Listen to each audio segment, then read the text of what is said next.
आपण कधी विचार केलाय का की भारताच्या या प्राचीन वारशाचं भविष्य काय असेल? म्हणजे बघा, ही काही फक्त दगडविटांची स्मारकं नाहीयेत, तर कोट्यावधी लोकांच्या श्रद्धेची आणि ओळखीची ही जिवंत केंद्र आहेत. तर मग चला जरा खोलात शिरून बघूया की ह्या अमूल्य वारशाचं भविष्य नक्की कसं घडवलं जातंय. 50 लाख. हो, 50 लाख. हा आकडा आहे महाकुंभ मेळ्याच्या फक्त पहिल्या दिवशी संगमवर पवित्र स्नान करणाऱ्या लोकांचा. खरं तर ऑलिम्पिकच्या उद्घाटन सोहळ्याला जेवढी गर्दी जमते ना, त्यापेक्षाही जास्त. या एका उदाहरणावरूनच आपल्याला भारतातल्या आध्यात्मिक पर्यटनाची भव्यता लक्षात येते. आणि ही तर फक्त सुरुवात आहे. आणि हे जे दृश्य आपण पाहतोय ना, हे तर देशभरात दिसणाऱ्या एका मोठ्या परंपरेचं फक्त एक प्रतीक आहे. हे आहे नाशिकचं पंचवटी, जिथे प्रभू राम वनवासात राहिले होते. अशाच हजारो प्राचीन मंदिरांमध्ये, पवित्र नद्यांच्या काठी आणि ऐतिहासिक ठिकाणी लाखो लोक श्रद्धेने आणि मनःशांतीच्या शोधात एकत्र येतात. बरं, मग या सगळ्या पर्यटनाचा मूळ आधार काय आहे? अर्थातच आपला तो दगडात कोरलेला वारसा. चला, महाराष्ट्रातील काही अविश्वसनीय वारसास्थळं पाहूया आणि त्यांचं महत्त्व समजून घेऊया. आता फक्त महाराष्ट्राचं उदाहरण घेऊया. विचार करा, इथे काय काय आहे? 5 युनेस्को जागतिक वारसास्थळं, मराठ्यांच्या पराक्रमाची साक्ष देणारे तब्बल 350हून अधिक किल्ले आणि बरंच काही. म्हणजे वारसास्थळांची घनता आणि विविधता किती प्रचंड आहे हे लगेच लक्षात येतं. हे बघा, भारताच्या वारशाची विशालता म्हणजे काय हे या 2 चित्रांमधून अगदी स्पष्ट होतं. एका बाजूला आहे 8व्या शतकातलं एकाच काळ्या दगडातून कोरलेलं कैलास मंदिर आणि दुसऱ्या बाजूला 19व्या शतकातलं ब्रिटिशकालीन गॉथिक स्थापत्यकलेचा एक उत्तम नमुना म्हणजे आपली सीएसएमटी इमारत. हजारो वर्षांचं अंतर आहे, पण दोन्ही स्थळं तितकीच महत्वाची आहेत. या लेण्या म्हणजे फक्त दगडी बांधकाम नाहीये. नाही, हा तर कला आणि इतिहासाचा एक अथांग खजिना आहे. इथल्या भिंतींवर जातक कथांमधील प्रसंग रंगवलेले आहेत, जी आपल्याला थेट गौतम बुद्धांच्या काळात घेऊन जातात, शेकडो वर्ष मागे. आणि स्थापत्यकलेच्या पलीकडे जाऊन पाहिलं तर ही ठिकाणं म्हणजे इतिहासाचे जिवंत साक्षीदार आहेत. प्रतापगडासारखे किल्ले हे आपल्याला साम्राज्यांच्या कथा, शौर्याच्या गाथा आणि ऐतिहासिक लढायांची आठवण करून देतात. जसं की 1659 मध्ये छत्रपती शिवाजी महाराज आणि अफजल खान यांच्यात झालेली ती प्रसिद्ध लढाई. ह्या सगळ्या स्थळांचं महत्त्व तर प्रचंड आहे, पण एक मोठा पण आहे इथे. आजच्या पर्यटकाला तिथे गेल्यावर अनुभव कसा मिळतो? खरी समस्या इथूनच सुरू होते.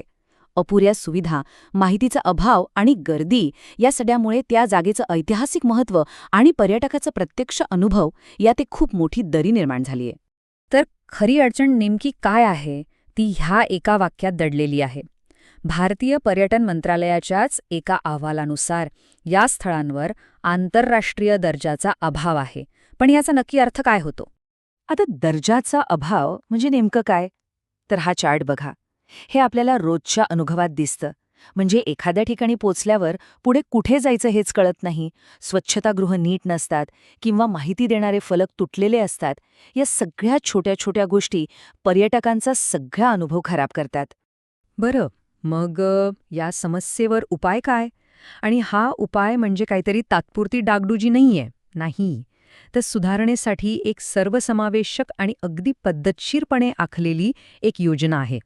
ह्या योजनेला पुनरुज्जीवन असं म्हटलंय आणि ह्या शब्दाचा अर्थ खूप मोठा आहे. ह्यात 2 गोष्टी महत्त्वाच्या आहेत. एक म्हणजे स्थळाची मूळ ओळख जपायची आणि दुसरं म्हणजे पर्यटकांचा अनुभव सुधारायचा. म्हणजे उदाहरणार्थ अजिंठा लेण्यांमध्ये आधुनिक लाइटिंग वापरून चित्र अधिक स्पष्ट दिसतील, पण त्याचवेळी लेण्यांच्या मूळ रचनेला कोणताही धक्का लागणार नाही. ही सगळी योजना 4 मुख्य स्तंभांवर उभी आहे. पहिलं म्हणजे नियोजन आणि संशोधन, मग पायाभूत सुविधांमध्ये सुधारणा, त्यानंतर पर्यटकांसाठी चांगल्या सुविधा आणि सगळ्यात महत्त्वाचं म्हणजे स्थानिक लोकांचा सहभाग. ह्यातून फक्त स्थळाचा नाही तर तिथल्या लोकांचाही विकास साधला जाईल.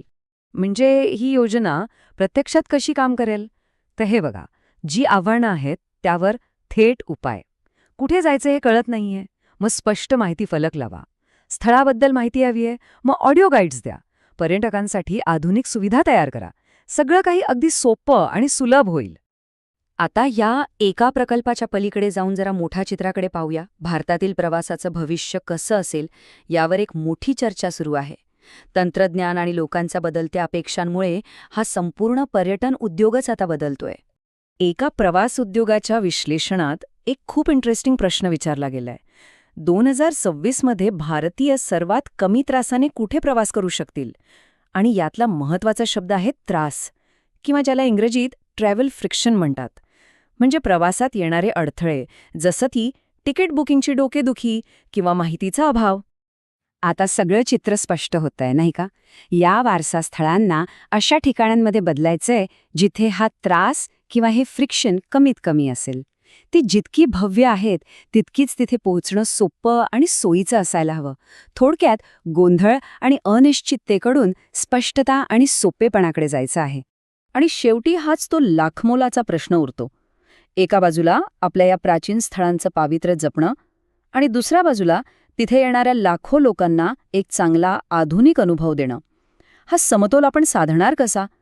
तंत्रज्ञानाचा वापर करून, स्थानिक लोकांना सोबत घेऊन आणि पर्यटकांमध्ये जागरूकता निर्माण करून हे शक्य आहे का? जागतिक वारसा पर्यटनाचं भविष्य याच प्रश्नाच्या उत्तरावर अवलंबून आहे.